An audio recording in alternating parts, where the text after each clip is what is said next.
San Juan capítulo 6, versículo 45, él llegó a decir cosas que no dijo en otra parte. En ninguna otra cita usted va a encontrar a Jesucristo diciendo, yo soy Dios. No, en ninguna otra parte. Pero aquí en San Juan capítulo 6, versículo 45, él deja entender que él es Dios. Claro, lo va a escuchar. Juan 6, 45. Escrito está en los profetas, y serán todos enseñados por Dios. Y serán todos enseñados por Dios. Se está cumpliendo las escrituras. Dios mismo nos está enseñando. Ahora, si Dios mismo nos está enseñando qué tenemos que hacer, versículo 47. De cierto os digo, el que cree en mí tiene la vida eterna. Si Él es Dios y se cumple las escrituras que nos está enseñando, pues le digo, para tener vida eterna deben creer en mí. Por eso los católicos creemos en Él, en el camino, la verdad y la vida. ¿Y qué es lo que Él quiere que creamos? Versículo 51. Yo soy el pan vivo que descendió del cielo. Eso es lo que Él quiere que nosotros creamos, que Él es el pan vivo, no es un pan muerto, un mero símbolo. No, si fuera un mero símbolo sería un pan muerto. Pero como es un pan vivo, significa que no es un símbolo, que es verdaderamente el cuerpo y la sangre de Cristo. Yo soy el pan vivo, no es un símbolo, no es un pan muerto. Yo soy el pan vivo, repítalo. Yo soy el pan vivo que descendió del cielo. Si alguno comiere de este pan, vivirá para siempre. Oferta. Si alguno comiere de ese pan, vivirá para siempre. ¿Se acuerda cuál es la voluntad de Dios? Que seamos santificados por el cuerpo de Cristo. Entonces, si alguno comiere de ese pan, vivirá para siempre. Entonces, por eso Pablo dice que tenemos que comerlo. Y escuche lo que viene. Y el pan que yo daré es mi carne. Listo. Repítalo. Y el pan que yo daré es mi carne. Aquí no queda ni una milésima de duda. El pan que yo les doy no significa mi carne. Es mi carne. El que diga significa mis respetos. Pero aquí dice, es mi carne. Tal como lo prometió. Esto es mi cuerpo. Esta es mi sangre. Háganlo, memoria mía. ¿Quién lo dijo? Dios. ¿Recuerda el 45? Serán todos enseñados por Dios. ¿Se acuerda el 47? En verdad les digo, el que cree tiene vida eterna. Yo soy el pan vivo. El pan que yo daré es mi carne y la daré para la vida del mundo. Entonces los católicos queremos que el mundo tenga vida, que el mundo se salve. Hablamos del plan de salvación, de lo que es Cristo. Él es el camino, la verdad y la vida. Creemos en Cristo, nos entregamos a Cristo. ¿Qué significa entregarnos a Cristo? A su palabra, creerle a Él. No solo el que diga Señor, Señor, entre en el reino del cielo. El que haga la voluntad de Él. Esto es mi cuerpo. Dijo, el pan que yo daré es mi carne y la daré para la vida del mundo. Y escuche que había gente que puso a juicio sus palabras y no querían creer que esa era su carne y su sangre. Entonces los judíos contendían entre sí diciendo, ¿cómo puede éste darnos a comer su carne? Es la misma pregunta que el mundo se hace. ¿Cómo los católicos van a asegurar que ahí está la carne de Cristo? Eso es una locura, eso no se puede permitir. Vamos a ver si Jesús le dijo, les expuse fue una parábola, era un ejemplo. Vamos a ver, o si le dice que está diciendo la verdad.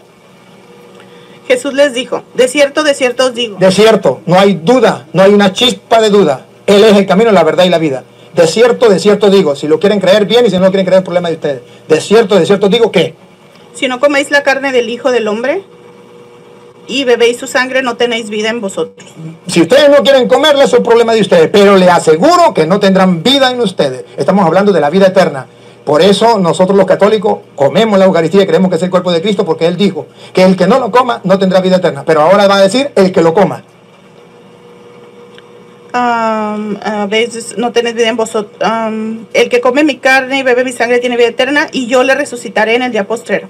El que coma, primero el que no coma no tendrá vida. El que coma tendrá vida eterna y yo lo resucitaré en el día postrero. Por eso la Iglesia Católica nos invita a comer el cuerpo y la sangre de Cristo, a creer. Y observen que Jesucristo vuelve a decir que es verdadera comida. Ponga cuidado. Porque mi carne es verdadera comida. Y ahí está. Aquí no hay símbolo. Aquí hay realidad. Mi carne es verdadera comida. Cuando los católicos decimos que ese pan es verdaderamente el cuerpo de Cristo, no está inventando nada. Está creyendo locamente, ciegamente en el Señor. Porque Él es el camino, la verdad y la vida. Entonces no se refiere a mi verdad. Se refiere a la verdad de las Sagradas Escrituras. A la verdad de Cristo, que es el Señor. Repítalo de nuevo. Porque mi carne es verdadera comida y mi sangre es verdadera bebida. El que diga que no es verdadera se le respeta, pero le pongo a Cristo de frente y se estrella con Cristo. Él dice, es verdadera comida y verdadera bebida. Y escuche lo que viene. ¿Cómo entrar en comunión con Cristo? ¿Cómo vivir unidos a Cristo? No es diciendo, Señor Jesucristo, yo me entrego a ti y ya. No, con palabras no. Porque Lucas 6, 46 dice, ¿por qué me llaman Señor, Señor y no hacen lo que yo les mando? Lucas 6, 46. Aquí viene por qué usted y yo creemos que la manera de estar en comunión con Cristo es la Eucaristía. Escúchelo, no lo inventé yo, escúchelo. Porque mi carne es verdadera comida y mi sangre es verdadera bebida. El que come mi carne y bebe mi sangre, en mí permanece y yo en él. En mí permanece y yo en él. Eso se llama común unión. ¿Cómo puedo yo estar unido a Cristo? Los hermanos pueden decir, metiéndose evangélicos, no señor. Diciendo que Cristo es mi Señor, no señor. Obedeciendo su palabra. Y él dice, el que coma mi cuerpo y beba mi sangre, permanece en mí y yo en él. Entonces así los católicos permanecemos en él. Pero ojo, verán que en el versículo 60... cristianos evangélicos, discípulos de Jesucristo, se atrevieron a enfrentarse con Jesús y criticar lo que él acababa de decir. ¿Qué acaba de decir? Que ese era su cuerpo, que ese era su sangre, que el que lo comiera tendría vida eterna. Versículo 60. Ustedes verán, aquí encontramos los primeros cristianos evangélicos. Son discípulos del Señor. Sí son discípulos del Señor. Pero no hacen lo que él manda, sino más bien lo critican. Ponga cuidado. Al oírlas, muchos de sus discípulos dijeron. Discípulos, no estoy hablando de ateos. Otra vez. Al oírlas, muchos de sus discípulos dijeron. Escuchen lo que dijeron los discípulos, los cristianos evangélicos que seguían a Cristo. Dura es esta palabra. ¿Quién la puede oír? Que Él nos diga que tenemos que comer su cuerpo y su sangre, eso es una locura. O Cristo es el peor de los farsantes, o es Dios. Porque para decir que Él se queda en un pedazo de pan, tiene que ser Dios, o si no, es el peor de los farsantes. Está loco. Y los discípulos dijeron, este discurso es muy duro. Nosotros no creemos que Él es Dios. El versículo 45 decía, serán enseñados por Dios. Ellos no creen que Jesucristo es Dios. Entonces dice, este discurso es muy duro. ¿Quién podrá escucharlo? Y versículo 66. ¿Qué hicieron? Desde entonces muchos de sus discípulos volvieron atrás y ya no andaban con Él. En vez de seguirlo, para comiendo su cuerpo y su sangre, ya tomaron la decisión de dejarlo y no seguir con Él. Esto para nosotros es algo ridículo. Como siendo cristianos, discípulos del Señor, se atrevan a criticar el discurso del Señor, se atrevan a no creerle al Señor y más bien irse, que esa es la actitud cuando se explica la palabra del Señor. Cuando no se quiere aceptar, se toma la decisión de irse, en vez de aceptar la palabra del Señor. Pero cuando Jesucristo ve que se van sus discípulos, Jesucristo nos dice, vengan para acá, que era una parábola, que era, no, y recuerde que cuando era una parábola se lo explicaba aparte a los apóstoles. Ahora va a agarrar a los apóstoles aparte. ¿Y qué les va a decir? Versículo 67, siga. Dijo entonces Jesús a los 12, ¿queréis acaso iros también vosotros? Jesucristo no está decidido a echarse para atrás. Eso lo estableció Dios, Él lo explicó, el que no quiera aceptarlo, que se vaya. También ustedes se quieren ir, le dice a los apóstoles, representada la Iglesia Católica. También ustedes se quieren ir. Y Pedro toma la palabra en representación de la iglesia, que es la piedra que Jesús dejó. En representación de la iglesia dice Pedro una palabra muy clara. Yo no entiendo nada tampoco, pero yo creo. Ponga cuidado, ¿por qué cree Pedro? Ponga cuidado. Le respondió Simón Pedro, Señor, ¿a quién iremos? Tú tienes palabras de vida eterna. Ahí está. Pedro dice, si yo me voy como estos, ¿para dónde me voy? Y solamente quiero que subrayen la idea. Tú tienes palabras de vida eterna. Pedro no entiende nada. Pedro no ve nada, pero Pedro cree en la palabra. Tú tienes palabra de vida eterna. Esas palabras nunca cambian. Si es eterna, vida eterna, nunca cambia. Son palabras de vida eterna. Tú tienes palabra de vida eterna. Y escuche cómo termina diciendo. Y nosotros hemos creído y conocemos que tú eres el Cristo. Nosotros hemos creído que tú eres el Cristo. Eres el camino, la verdad y la vida. No vamos a agarrar para ningún lado. Entonces, ¿qué comprenden? ¿Por qué nosotros en la Iglesia Católica creemos que ahí está el cuerpo y la sangre de Cristo? ¿Por qué nosotros no lo rechazamos? Ahora, cuando Luis Toro cita Juan 6, él pasa por alto varios detalles. El primero es que él quiere hacer ver, y este es un error, él quiere hacer ver que Juan 6 es paralelo con Mateo, Marcos y Lucas. Recuerden que solamente hay 3 evangelios sinópticos. Son Mateo, Marcos y Lucas. ¿Qué significa sinópticos? Que ellos narran el mismo suceso, el mismo evento, las mismas cosas, las narran con palabras distintas de diferentes perspectivas. Mateo presenta a Cristo como rey, mientras que Marcos lo presenta como siervo, Lucas lo presenta como hombre y Juan lo presenta como Dios. Así que no se pueden mezclar 4 elementos porque este pasaje no es paralelo. Y ese es un error que está cometiendo Luis Toro, tratando de hacer ver que este es el mismo contexto de Lucas 22:19 y sus paralelos de Mateo y Marcos. Pues no, ese es un problema que hay allí.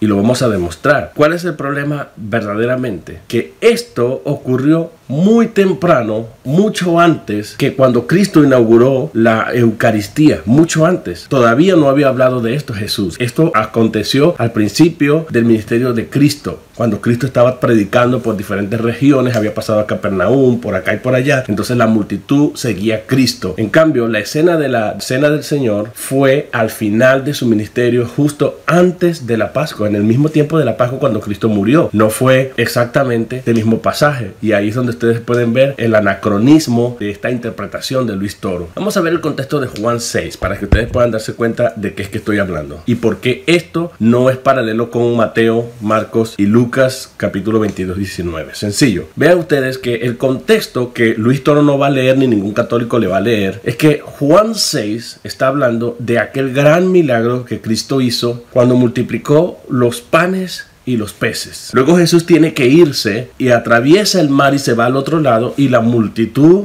corre este riesgo, sigue a Jesús hasta allá. Esto está en Juan 6 desde el 1 en adelante. Ustedes pueden leer todo el capítulo 6. No permitan que arranquen un versículo de su contexto o una parte del versículo del pasaje completo y del contexto, porque ahí es donde está la malicia, ahí es donde está la eisegesis, ahí es donde está la interpretación malintencionada. Ese es el problema. Estoy leyendo de la Biblia Latinoamericana Católica. Al ver que ni Jesús ni sus discípulos estaban allí, la gente subió a las lanchas y se dirigieron a Capernaum o a Cafarnaún en busca de Jesús. Al encontrarlo al otro lado del lago, le preguntaron: Rabí o maestro, ¿cómo has venido aquí? Entran con una pregunta distractiva, ¿no? ¿Cómo has venido aquí? 26. Jesús les contestó: en verdad les digo, ustedes me buscan. Vean lo que Cristo dice. Atención, amigo católico, que Luis Toro te está mintiendo al citar Juan 6 de fuera de su contexto. Mira lo que Jesús le dice: en verdad les digo, ustedes me buscan no porque han visto a través de los signos, sino porque han comido pan hasta saciarse. O sea, ustedes no me buscan, ustedes no están interesados en mí. Ustedes están siguiéndome por el pan que yo multipliqué, porque ustedes comieron hasta saciarse. Ustedes me siguen es por la comida. Y así hay mucha gente que sigue a Cristo por los beneficios y no por lo que Cristo realmente es. Y ese es el problema aquí. Versículo 27. Trabajen no por el alimento de un día o el pan material, en pocas palabras,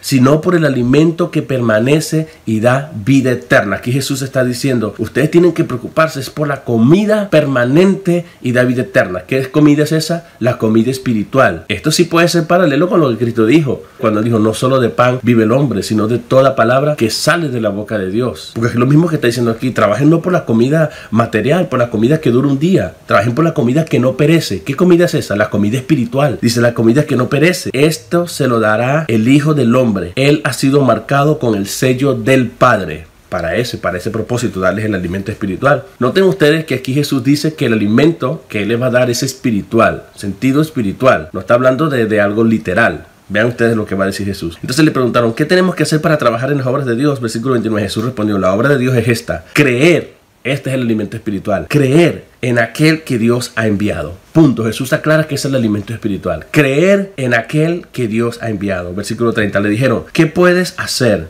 ¿Qué señal milagrosa haces tú para que veamos y creamos en ti? ¿Cuál es tu obra? Nuestros antepasados comieron el maná en el desierto, según dice la Escritura. Se les dio a comer pan del cielo. Jesús contestó, en verdad les digo, no fue Moisés quien les dio el pan del cielo. Es mi Padre el que les da el verdadero pan del cielo. ¿Cuál es ese pan del cielo? El pan del cielo es Cristo mismo en persona, porque Él está haciendo referencia a sí mismo, a Él mismo. Él no está hablando de la hostia que es construida por un hombre, que es fabricada por un hombre en un horno o en algún lado. Versículo 33. El pan que Dios da es aquel que baja del cielo y que da vida al mundo. Ellos dijeron, Señor, danos siempre de este pan. Y ahora viene el 35. Jesús les dijo, yo soy el pan de vida. El que viene a mí nunca tendrá hambre y el que cree en mí nunca tendrá sed. Ahora está, vean lo que Cristo está diciendo. Yo soy el pan de vida. El que viene a mí nunca tendrá hambre y el que cree en mí nunca tendrá sed. Agustín de Hipona decía que venir a Cristo es sinónimo de creer, sinónimo de creer. Cuando Cristo dice, nadie viene a mí, si el Padre no lo trajere, está diciendo que nadie puede creer a menos que Dios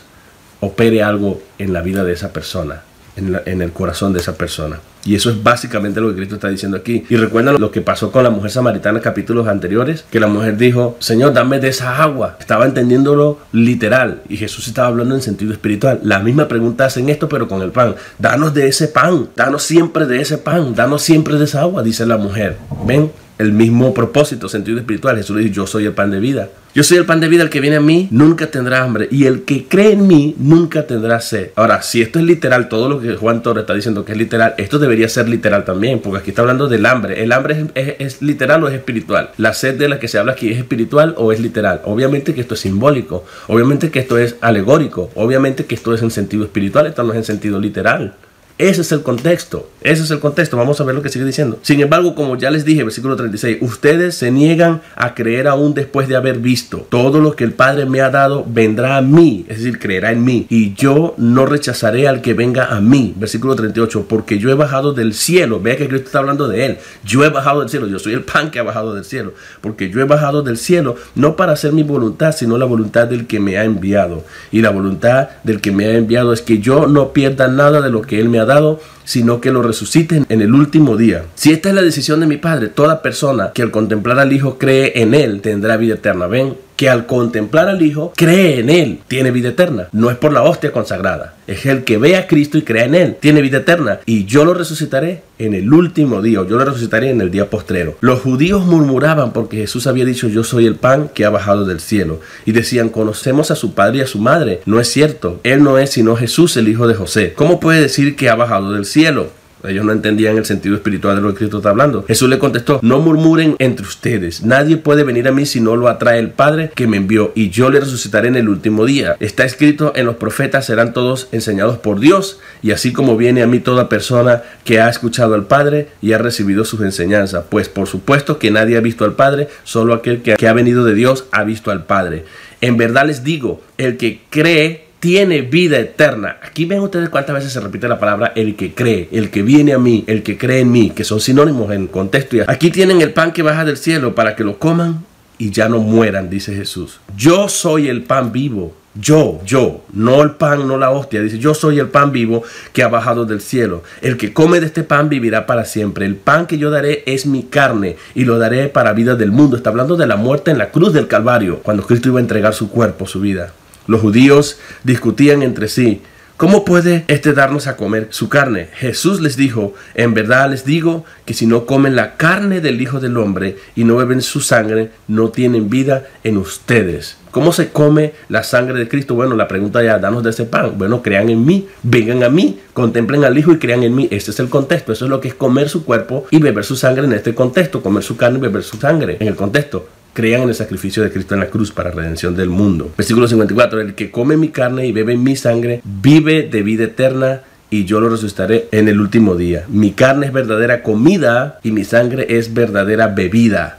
El que come mi carne y bebe mi sangre permanece en mí y yo en él. Jesús no podría estar diciendo que él, que se lo podían comer a él en forma literal, porque eso violaba lo que estaba escrito en la ley. Jesús no podría violar la ley. No sé, ni siquiera se podía tocar la carne de un difunto, de un cadáver. Imagínense si Cristo está diciendo esto. Esto no tiene sentido en la mentalidad judía, y por eso la reacción de los judíos, porque no era en sentido literal, sino que era en sentido alegórico. Y además esto no es paralelo con Lucas 22:19, señor Luis Toro. Usted está mintiendo allí, porque esto está hablando de que esta gente querían a Jesús no porque lo querían a él, no porque querían creer en él, sino porque querían el beneficio de Cristo, de los milagros que Cristo hacía. Pero no querían nada con él. Ese es el punto aquí. 58. Este es el pan que ha bajado del cielo, pero no como el que vuestros antepasados que comieron y después murieron. El que coma este pan vivirá para siempre. Aquí hay un problema también que los católicos, especialmente Luis Toro, está diciendo, bueno, también la iglesia lo enseña, la iglesia católica, que el que come este pan tiene vida eterna. Si es así, la primera vez que alguien tome de la hostia ya tiene vida eterna, no tiene que volver a tomarlo varias veces. Porque de hecho la palabra griega, el que coma este pan, está en aoristo, significa una acción definitiva. El que sabe griego sabe que es así. Es una acción definitiva que se hace una sola vez y no tiene que repetirse. Entonces, si comió una vez, ya no tiene que comer más, porque está hablando de que Cristo iba a morir una sola vez y de forma definitiva. Eso es lo que quiere decir. Y que el que crea en él ya está listo, ya tiene vida eterna. No está diciendo que es por comer y tomar cada vez el pan y beber del vino convertido en cuerpo o carne y sangre de Cristo. Ese es el problema. Luis Toro dice que Jesús no le aclara a sus discípulos que él está hablando en sentido espiritual, pero vamos a seguir leyendo para que ustedes vean. Solamente estoy leyendo la Biblia. Ustedes pueden tomar su Biblia católica y leer. Al escucharlo, cierto número de discípulos de Jesús dijeron: este lenguaje es muy duro. Versículo 60. ¿Quién querrá escucharlo? Claro, era un mensaje confrontacional. La multitud venía por un beneficio. Cristo les está diciendo: tienen que creer en mí. El mensaje de Cristo era fuerte. Cuando se habla en términos alegóricos es un lenguaje bastante difícil de asimilar, de entender. Ahora vean ustedes lo que dice el versículo 62. Jesús se dio cuenta, 61, Jesús se dio cuenta de que sus discípulos criticaban su discurso y les dijo. Luis Toro hace ver que Jesús se enojó con sus discípulos porque estaban entendiendo esto en forma literal, pero eso no es lo que dice, sino porque criticaban su discurso. La misma Biblia dice que era porque criticaban su discurso y les dijo, ¿les desconcierta lo que he dicho? ¿Qué será entonces cuando vean al Hijo del Hombre subir al lugar donde estaba antes? El Espíritu es el que da vida, la carne no sirve para nada. La palabra que les he hablado son espíritu y son vida. Jesús está aclarando a los discípulos, miren, las palabras que yo he hablado, estoy hablándolo en sentido espiritual. Son espíritu y son vida, o sea, estoy hablando de algo en sentido espiritual que da vida espiritual también, porque la palabra griega aquí es zoí, que significa vida eterna. Ese es el punto aquí. Versículo 64. Pero hay entre ustedes algunos que no creen, porque Jesús sabía desde el principio quiénes eran los que no creían y quién lo iba a entregar, hablando de Judas Iscariote. Y agregó, como he dicho antes, nadie puede venir a mí si no lo concede el Padre. O sea, Jesús vuelve a remitirse a lo que dijo anteriormente. Nadie viene a mí si no lo concede mi Padre. Versículo 66. A partir de entonces muchos de sus discípulos se volvieron atrás y dejaron de seguirle. Jesús preguntó a los 12, ¿quieren marcharse también ustedes? Pedro le contestó, Señor, ¿a quién iríamos o a quién iremos? Tú tienes palabras de vida eterna. Nosotros creemos y sabemos. Vean, Pedro sí entendía lo que Cristo quiso decirles. Pedro, el que ellos tienen como papa, como el primer papa, él sí entendió claramente lo que Cristo quiso decirles. Miren lo que dice Pedro. Nosotros creemos y sabemos que tú eres el santo de Dios. No dice, nosotros creemos y sabemos que el pan es tu carne y que el vino es tu sangre. Eso solamente con la idea preconcebida, prejuiciada de los católicos ven esta interpretación así, no leen esto. Pedro dijo, nosotros sabemos que tú eres el santo de Dios, el ungido de Dios, que tú eres el Cristo, dice en el original griego. Jesús les dijo, ¿no los elegí yo a ustedes a los 12? Y sin embargo uno de ustedes es un diablo. Jesús se refería a Judas Iscariote, hijo de Simón, pues era uno de los 12 y lo iba a traicionar. Entonces vemos a la luz de todo el contexto, para resumir, que el punto aquí es que la multitud no creía en Cristo, pero sí quería el beneficio de obtener de Cristo el pan y ser saciado. Eso sí lo querían, pero no querían a Cristo. Y Jesús se detiene y dice, el que contempla al Hijo de Dios y cree en Él, o viene a mí, porque el Padre está obrando en Él para que crean, para que se arrepientan, para que vengan a mí. En segundo lugar, los discípulos entienden que este mensaje es confrontacional, porque imagínense, el gozo de uno es ver una multitud siguiendo a Cristo. Pero Cristo más bien está despidiendo a la multitud, confrontándonos con la realidad. Ustedes me siguen por el beneficio obtenido, pero no porque realmente me quieren creer a mí. Y obviamente no pueden venir a mí si el Padre no está obrando en ustedes. Es duro. Y le dice, no, es que nosotros hemos comido. Y fíjense que la multitud sigue. ¿Qué señal nos muestra? Pero la señal que ellos están pidiendo es pan. Nuestros padres comieron el maná en el desierto. ¿Qué señal nos das tú? Están pidiendo pan. Y Jesús les dice, yo soy el pan. Eso es fuerte. Yo soy el pan, coman de mi carne, beban de mi sangre. Y Jesús aclara que con eso es lo que está diciendo. Danos de ese pan, dice la multitud. Y Jesús le dice, bueno, el que ve al Hijo y cree en Él, tiene vida eterna. Y yo lo resucitaré en el día postrero. Nadie viene a mí si el Padre no lo trae. Los discípulos entonces, la multitud se va y los discípulos comienzan a alejarse de Jesús. A lo mejor meditando en lo que Cristo había dicho. Y Jesús le dice, yo no estoy hablando en sentido literal. Mis palabras, las palabras que yo he hablado, son espíritu y son vida. Estoy hablando en sentido espiritual. Y finalmente Jesús cierra diciendo, el que en mí cree tiene vida eterna. Y entonces Pedro reacciona y dice, Señor, cuando Cristo pregunta, ¿ustedes también se quieren ir? Pedro dice, Señor, ¿a quién iremos? Si solo tú tienes palabra de vida eterna. Y dice, nosotros sí creemos, no que el pan es carne y que el vino es sangre. No, porque eso no es lo que está diciendo Cristo allí. De hecho, la palabra vino no aparece allí. Por eso no es paralelo. Pedro está diciendo, nosotros hemos creído que tú eres el santo de Dios, que tú eres el ungido de Dios. Lo que tú estás diciendo que a esta multitud que crean, nosotros sí creemos, Señor. Así que nosotros sí tenemos vida eterna porque creemos en ti. De eso es que está hablando, de creer en Cristo. No está hablando de comer literalmente pan y beber vino. De hecho, el vino no se menciona porque este pasaje muestra que no es paralelo con Mateo, con Marcos ni con Lucas 22:19.